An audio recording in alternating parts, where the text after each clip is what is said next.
Hi everyone! Lola Kwento Sera po. Mag-update lang po ako sa latest libro na sinusulat ko, which is God and Psychopath, Exploring Psychology Through Biblical Lens. Hoping na ma-release ko siya before end of 2025. Ano po yung laman nito? Meron akong 10 topics na inaral ko po tungkol dun sa latest trends and issues ng psychology. Pagkatapos, tinina ko kung may parallel siya sa biblical principles. So, magagamit po to ng mga youth pastors, mga leaders ng Bible study para maintindihan nila minsan na na yung science at si God, hindi sila magkalaban. So, pwede sila na maging magkakampi. So, yun po yung purpose ng book na ito. And one of the topics na in-explore ko doon is yung latest issues and trends sa psychology, which is known as metabolic psychology. So ano ito? Ito yung inaaral kung yung pagkain ba natin nagkukos ng mental health issues, no? Nagkukos ng panic attack, ng depression mo, ng anxiety mo, nagtitrigger ng trauma mo. So pagkain, can you imagine, ano? And sa previous libro ko nga po, di ba, sinabi ko din yung tungkol sa asukal, and ito na nga sa metabolic psychology, yung trend about intermittent fasting, keto diet, low carb, and ano yung role ng glucose, yung insulin, bakit may inflammation, anong issue ng autoimmune disease. So lahat ng yon inaaral ko sa subject ko sa psychology. Ngayon, sabi ko, meron din ba nun sa Bible? Kasi gusto ko ngang iparallel. Parang gusto kong sabihin na, yung mga bagong natututunan natin sa science, ancient teachings na siya sa Bible. Tinuro na siya sa atin. Hindi lang talaga tayo sumusunod. So, nung pinarallel ko yun, nagkaroon ako ng isang topic dun sa libro, discussing how Satan weaponized our food. And hanggang ngayon, no, parang ginagamit pa rin yung pagkain para mapalayo tayo kay God. Tama rin tayong mag-fellowship kay God. So, nung tiningnan ko nga sa Bible, oo nga naman, kasi the very first temptation pa lang ni Satan kay Eva at Adan, pagkain agad yung ginamit niyang weapon. Diba? Kainin mo to, and then you will be like God. And anong naging resulta? Mas napalayo yung damdamin natin kay God. So, inaral ko pa ulit, oh, meron pa ulit, no? One of the examples, yung mana, right? Yung pagkain ng mga Israelites sa disyerto na one day lang, wag mong iipunin, ubusin mo lahat. And then, sa New Testament, meron din na pagkain na naman, na wineponize na naman ni Satan, which is during the fasting of Jesus Christ na sinabi niya, sige nga, gawin mo ngang tinapay yung bato, 'di ba? Tapos sabi ni Jesus doon, lumayas ka sa akin, lumayas ka sa presence ko. Nakakatuwa lang na pag tinitigan mo pala tong mga prinsipyo na tinuturo na to, fasting, tamang pagkain, marirealize mo na ina-adapt ng science, pero pag kututuusin, hindi ito bago. Dati na pala ito. So, dahil nga nagsusulat ako ng libro, may ginawa na naman na kababalaghan ang lola niyo. Ano na naman ginawa ko? Eto, bumili ako ng continuous glucose patch. So, familiar kayo dun sa mga may diabetes, kumukuha sila ng dugo, minimeasure nila yung glucose nila every 2 hours, ganoon po. So, meron akong nabasa na bagong libro and may community ng mga tinitingnan yung glucose spike naman. Not necessarily meron kang diabetes. Kasi yung huling APE ko, yung aking annual physical exam, napakaganda ng numero ko. Maganda ang aking blood sugar, maganda ang aking yung sa high blood. So, everything ay maganda yung number ko. Normal, kumbaga. Kaya lang, hindi lang pala yun doon nagtatapos yung numero na yun. Kailangan bantayan ko yun. Kailangan alagaan ko yun. So, merong isa akong binabasa na author na ah, nag-ano siya, kasama siya sa original na yung experiment nung gumamit siya ng patch. Tapos binantayan niya yung glucose spike niya up and down. At na-realize niya may issue siya sa food. Connected siya sa energy niya. and sa mental health niya. Anong pagkain yung pag naramdaman niya may disassociation siya, may depersonalization siya, and naano ako doon, na-relate ako doon kasi for the longest time, pinipilit kong maging healthy living palagi. Kahit na hindi pa ako mental health advocate, medyo healthy talaga ako kumain because nga very conscious ako sa katawan ko dahil malobo kami, mayoyo yung aming weight. So naalala ko, parang ang pinakamataas kong weight ay nasa 140 pounds. So ang liit ko for 11'5". So medyo malaki yun for my height. Tapos, yung distribution ng tabako, hindi pa maayos. Parang payat yung pisngi, pero nasa balakang lahat. So, ang weird nung formation nung aking katawan. So, parang very conscious na ako doon for the longest time. And then, ang pinaka-weight ko na maganda is nasa 45 kilos. Yun na yung parang sobrang payat na ako. Parang hindi na uobra na pumayat ka pa doon. So parang mga roughly 100 pounds siguro yun, 98, mga ganyan. Pero nitong pandemic, nagwala ako. Parang I just ate whatever. Tapos biglang lumobo ako ng nasa 60 to 63 kilos. Sabi ko, wow, parang hirap huminga. So, dun din ako nag-decide na wag mo na ako mag-sugar. Let's see what will happen pag wala kang sugar. And nag-lose ako ng mga nasa 60 na lang. Pero ang bagal pa rin ng progreso. Tapos ang napansin ko yun dahil parang magme-menopause na ako sa perimenopausal. Even if things were okay, I felt weird emotionally. Parang may shakes ka, marami kang pain, tapos ganun ulit, nagdi-disassociate ako ulit. And then sabi ko, parang may mali. Hindi ko lang alam kung saan. Biological, psychological, spiritual ba yan, social. Hindi, everything is okay. I'm so grateful. Tapos sabi ko, siguro sa food. So nag-ano ko, low carb. So nag-low carb diet ako and then last year nag-OMAD ako. So once one meal a day and at the same time walang kanin, walang tinapay, walang carbohydrate, anything, wala na starchy, walang ganon. So, purely prutas, gulay, meat, fish, yan lang ang pwede kong kainin. So, occasionally, meron siguro akong mga oatmeals, pero napakadalang kasi nag 1 year ako doon.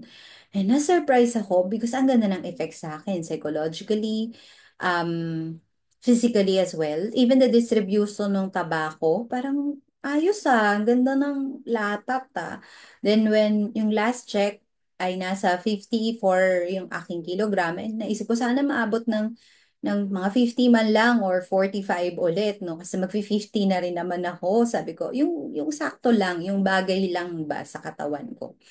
Pero sabi ko nga ganun, I don't like to just concentrate on my body. I want to focus on my health. So, nung sinabi niya yung tungkol dun sa bantayan mo yung glucose spike, and naglagay siya ng glucose, yung continuous glucose na patch. Tapos, for 2 weeks lang ito, mag-eksperimento siya kung ano yung nangyayari every time tumataas or bumababa, dinaya rin niya. So, dahil gusto kong gawin yun for the book, I did that as well. That's the reason why, charan! Ayan. Meron akong patch din. Ayan. So, naglagay ako ng patch.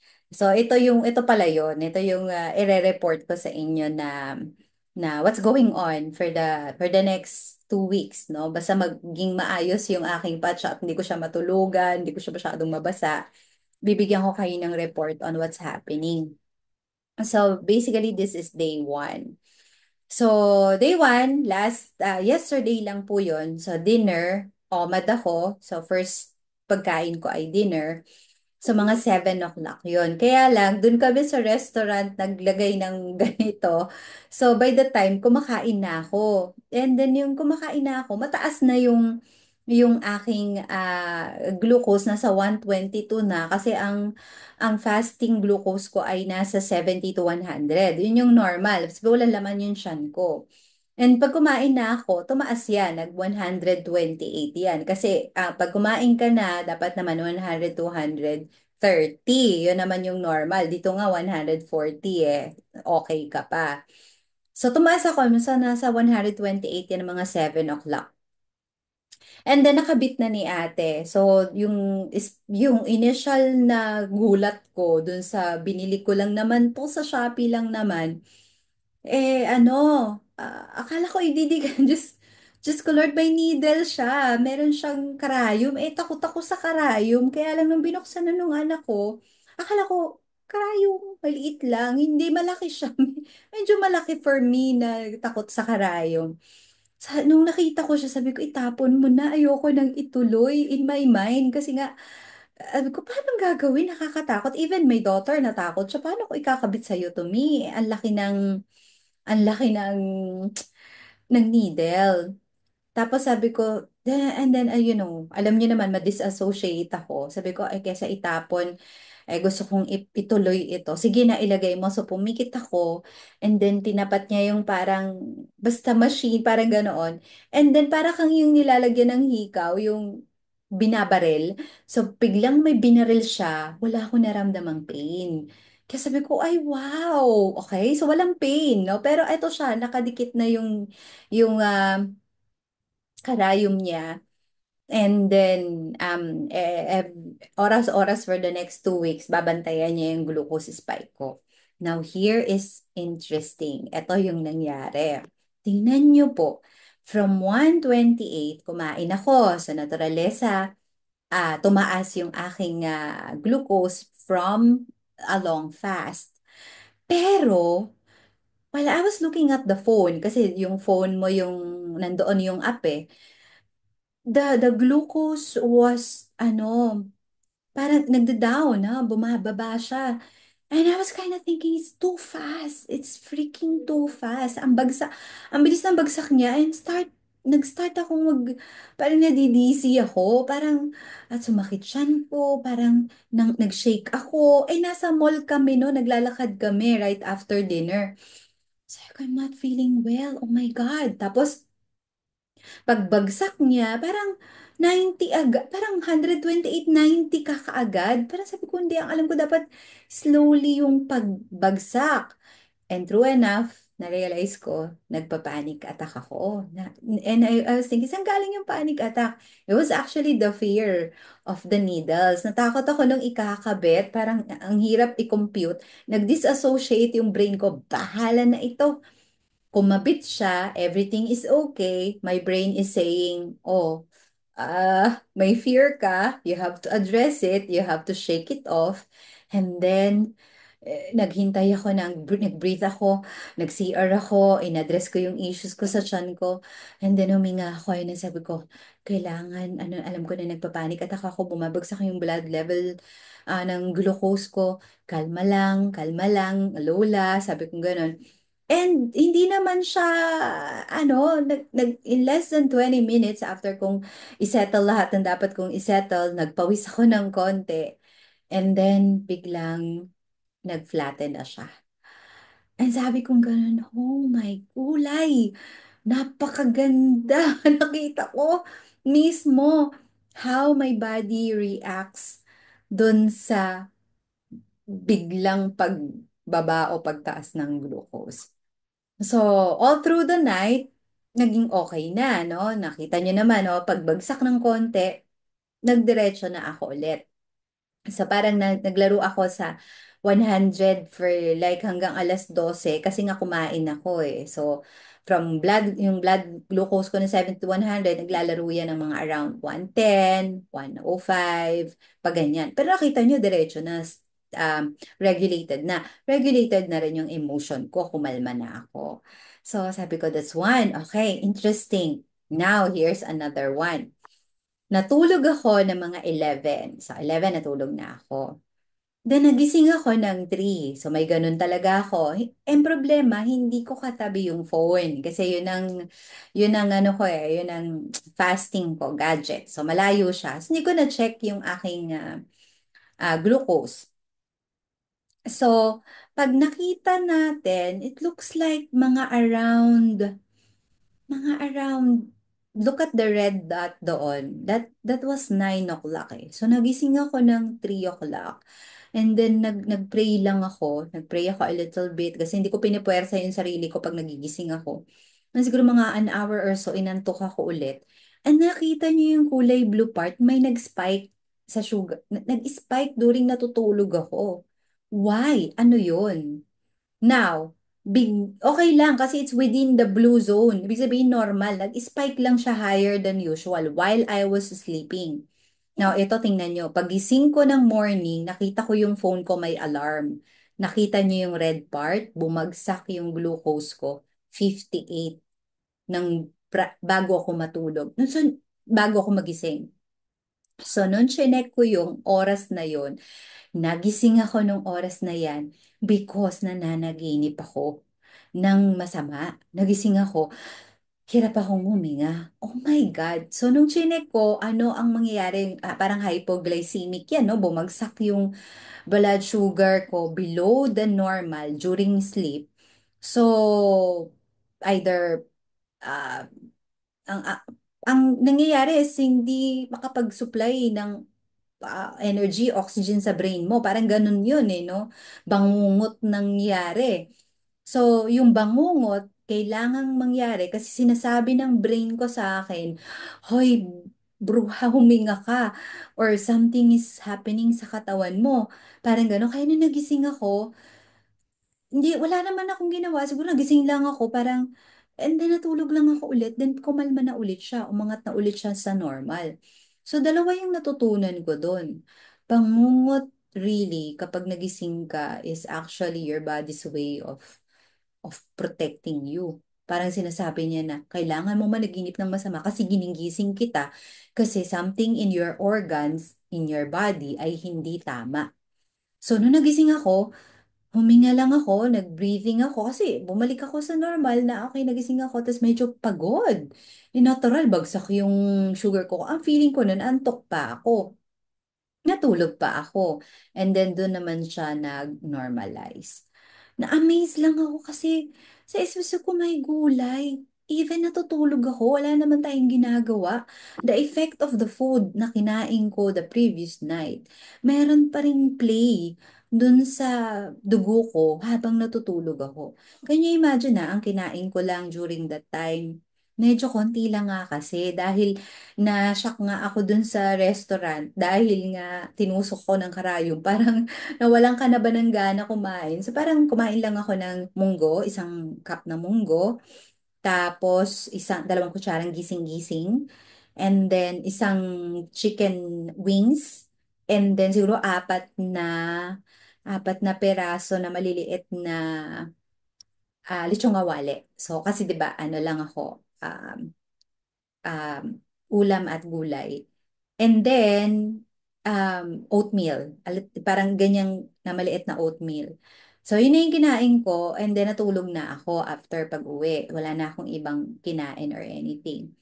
Tapos, yun pala yung effect ko. Although, nag-spike ako, I think that's mga around, if this is, siguro mga 7 o'clock in the morning yan. Nag-spike within the normal range. Pero, bumagsak nung nananaginip ako ng masama. And it's because bumagsak yung aking blood sugar.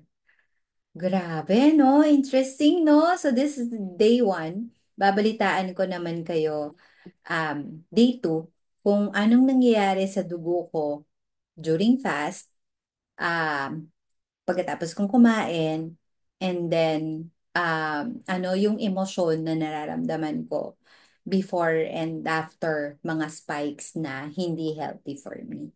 So, akala ko noon, ay, taas ng blood sugar ko, ang taas ng blood sugar ko. Yung pala ang dapat kong ipag-alala, bumabagsak ang blood sugar ko. Di ba po? So, I don't know, something for you to ponder on and then I'll give you more updates. And then, paglabas ng bago kong libro, bibigay ko yung blow by blow na result nitong ginagawa kong eksperimento sa sarili kong dugo. Yan lang. Salamat, salamat po. Bye-bye.